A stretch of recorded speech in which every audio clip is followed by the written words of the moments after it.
Good morning. So we have spent the last 3 months in the book of Genesis looking at these encounters of early humanity with their creator God. And today, just in time for Advent, we'll wrap up the book of Genesis with the story of Joseph. Well, and I say we're wrapping it up, but I'm sure we'll be back in Genesis at some point.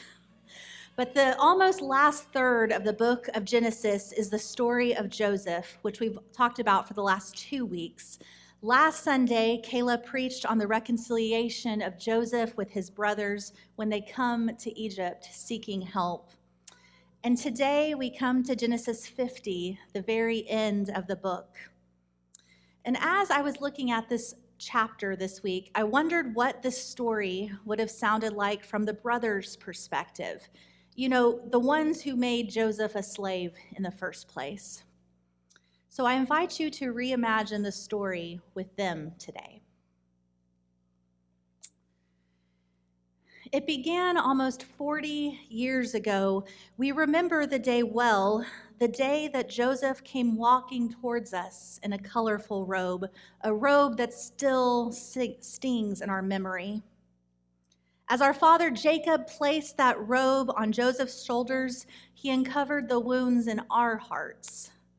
Favoritism had been a part of our lives for as long as we could remember, but when Joseph was born, Rachel's son, everything tilted. And Joseph lived as if he knew. When Joseph told us his dreams, the dreams where we bowed down to him, we felt something shift between us, something dark. We were tired of being invisible, tired of watching our Father's love gather around Joseph like the folds of that coat while we were left alone. So when we saw Joseph approaching us in the fields that day, our anger felt justified. Here comes the dreamer. The words tasted bitter even as we said them. We talked of killing him. Some part of us knew it was wrong. Reuben's voice wavered. Judah's face tightened. But resentment can sound like reason when it's been building up for years. Instead of killing him, we showed him mercy. We threw him into the pit. And then came the caravan, dust rising, camels groaning, the unmistakable scent of opportunity. Selling him felt cleaner than murder, or so we told ourselves, a transaction, not a death. We didn't even speak his name when we handed him over. We just watched him disappear toward Egypt. The lie to our father came easily. The consequences did not. The sight of him crumbling over Joseph's blood-stained coat never left us. We thought removing Joseph would restore our father to us. Instead, we lost him that day. His grief seemed to swallow the space where his love had once been. Years pass, famine strikes the land. When our father sent us to Egypt for grain, we had no idea that the man who accused us of being spies, who held our brother hostage, who demanded that we bring Benjamin, was Joseph. But there was something in his eyes that unsettled us, something in the way he spoke, how he tested us, the way he searched our faces. We carried home sacks of grain, but also a growing sense that perhaps our past was coming for us. And returning to Egypt with the Benjamin felt like walking into judgment. So when Joseph's silver cup was found in Benjamin's bag, we thought the earth might give way beneath us.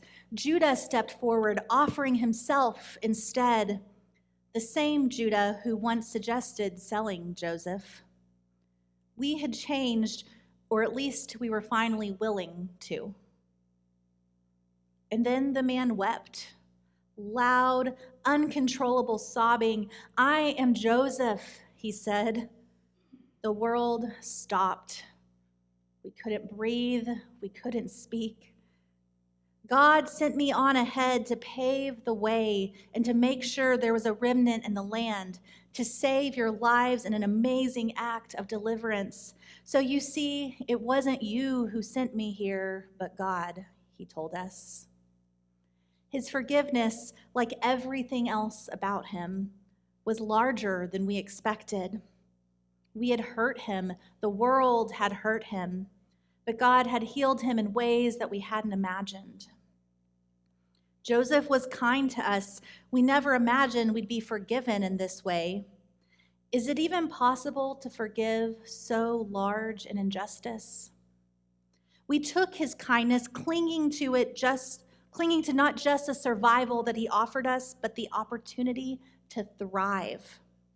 We moved all of our family and our household to Egypt. We even brought our father, old, fragile Jacob, who cried tears of joy that we had thought impossible. For 17 years, we lived under Joseph's protection. Grain replaced famine, comfort replaced fear, but the guilt lingers. Jacob was so very old now.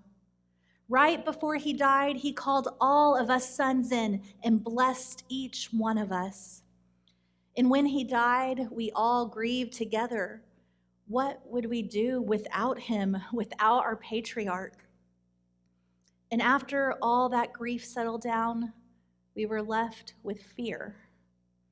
Now that our father had died, we feared Joseph's kindness might die with him. What would happen to us? What would happen to our families, our children? There was only one thing to do. We sent word to Joseph begging forgiveness. We told Joseph, remember what your father said right before he died. He said to forgive your brothers all the sins and wrongs that they committed when they treated you so badly. Joseph, please forgive the sins of the servants of Jacob's God, Israel's God, the God of your father. And then we came to him in person. We fell before Joseph just as he had once dreamed. But as we dared to look up at his face, the face of the brother that we had betrayed, the face of the man who now held the power, who grasped our futures in his hands, we saw tears on his cheeks. Was he angry? Was he going to repay us? We'll be your slaves, we told Joseph, just spare our lives. But Joseph replied, do not be afraid. Do I act for God? Don't you see, you planned evil against me, but God used those same plans for my good. As you can see all around you right now, it is saving the lives of many people. So you have nothing to fear. I'll take care of you and your children. And he did. Joseph kept his word, not because we deserved it, but because he had learned a kind of mercy that reached beyond justice. Looking back now, we see our story differently. We had tried to cut Joseph out of our lives, but God stitched him into our salvation. What we once resented became the very thing that saved us. Even though you intended to harm me, God intended it for good, to save the lives of many. This verse near the end of the book of Genesis grabs my attention. Before we look at God's encounter with Joseph, I want to stop here for a moment and acknowledge what is happening. Joseph's brothers are scared, and honestly, they should have been. There was no way to sugarcoat their actions. At the end of the day, no matter how much good had come out of what they did, they still participated in evil. They knew that though good had come to Joseph and the whole family, what they did to him was still wrong and worthy of punishment, and they thought the time to pay had come. The point here is simple but really important.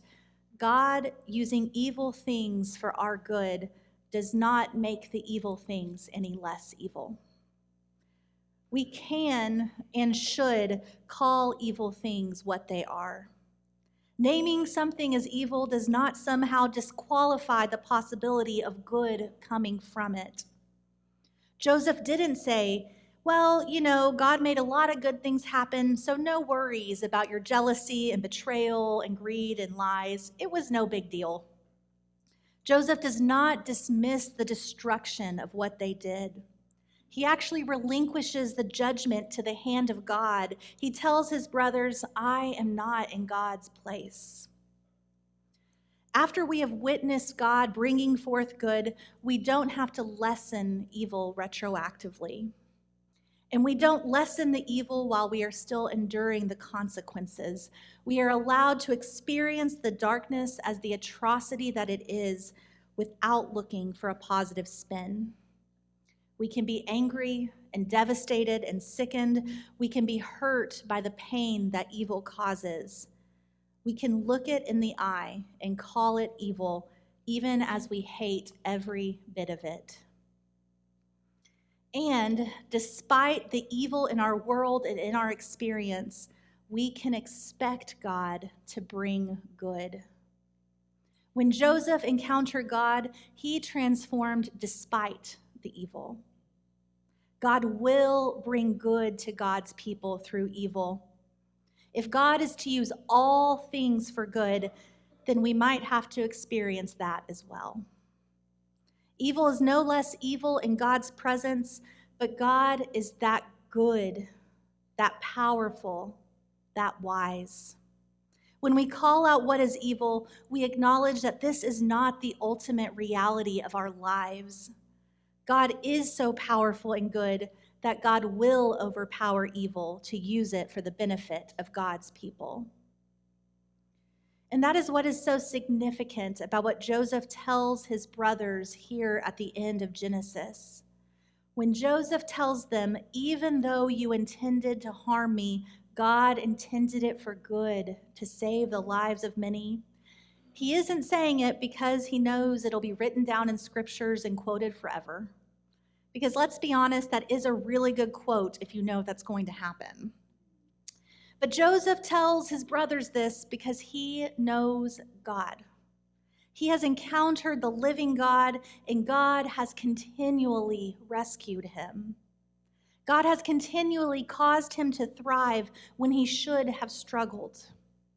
And when he suffered again and again, Joseph knew that he was not alone. God was with him every step of the way. God's constant presence transformed the person that Joseph was at the beginning of the story. I think it's very possible that if this cocky 17-year-old had had the opportunity to punish his brothers, he might have. But now, as he has the opportunity to do what he wishes and no one can stop him, Joseph offers his brothers forgiveness. Forgiveness is hard to talk about when I struggle to practice it in my own life. I struggle to forgive the deep hurts of my past, hurts from church, from relationships, from shame that shaped my adolescent years. And I look at the world around me and the evil that prevails: racial violence, misogyny, shootings, starving children, violence after violence. How do we talk about forgiveness when that is the very tip of the iceberg? There are a lot of things that forgiveness is not. Forgiveness is not denial, not pretending that an offense doesn't matter or that a wound doesn't hurt. Forgiveness isn't the same thing as healing or reconciliation, because healing has its own timetable, and sometimes reconciliation isn't possible.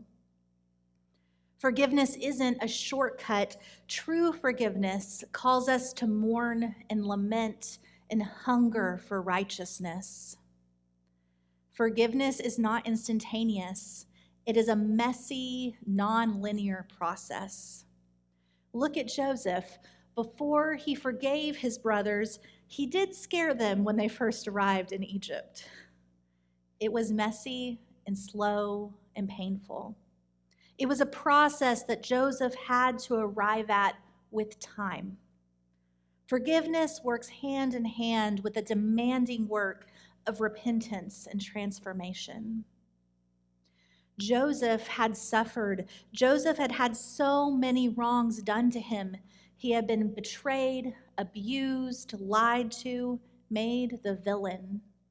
He became a slave out of no wrongdoing of his own and became imprisoned because of a lie.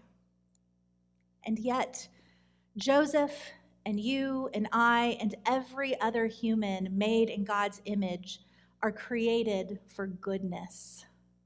We were created for a just world, for a family that will keep you safe, for a life filled with love and joy and belonging.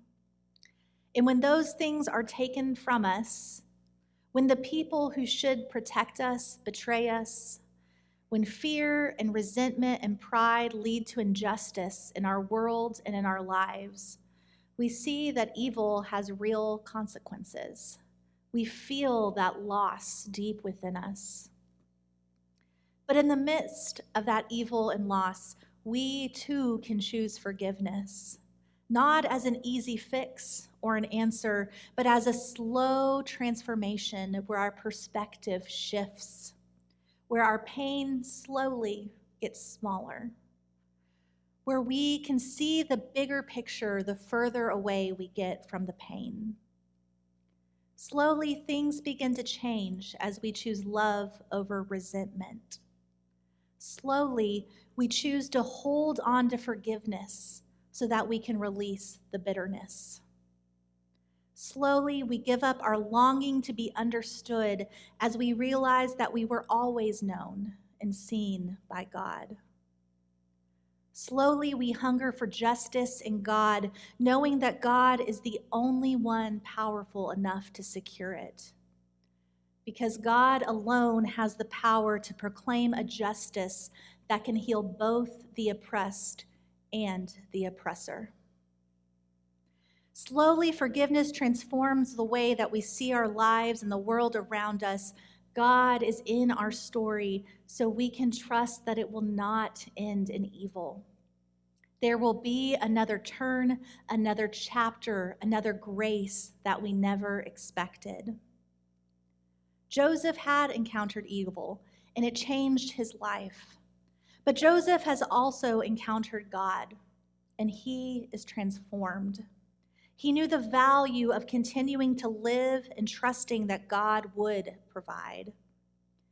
He knew the value of choosing power with instead of exerting power over, as Kayla shared last week. He knew the value of forgiveness over hate. Joseph was transformed because of his encounters with God, and he knew that he had a part in ushering in this new reality. A reality not of betrayal and suffering, but a reality of justice and freedom and forgiveness. When we encounter God, we live our lives differently. Lutheran minister Nadia Bolz-Weber wrote this about the power of forgiveness. Maybe retaliation or holding on to anger about the harm done to me doesn't actually combat evil. Maybe it feeds it. Because in the end, if we're not careful, we can actually absorb the worst of our enemy and at some level start to become them. So what if forgiveness, rather than being a pansy way to say it's okay, is actually a way of wielding bolt cutters and snapping the chains that link us? What if it's saying what you did was not okay, I refuse to be connected with it anymore?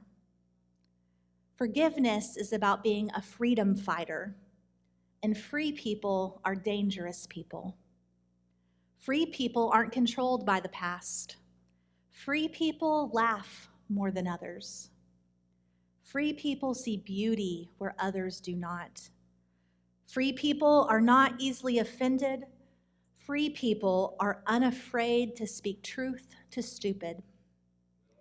Free people are not chained to resentments, and that is worth fighting for.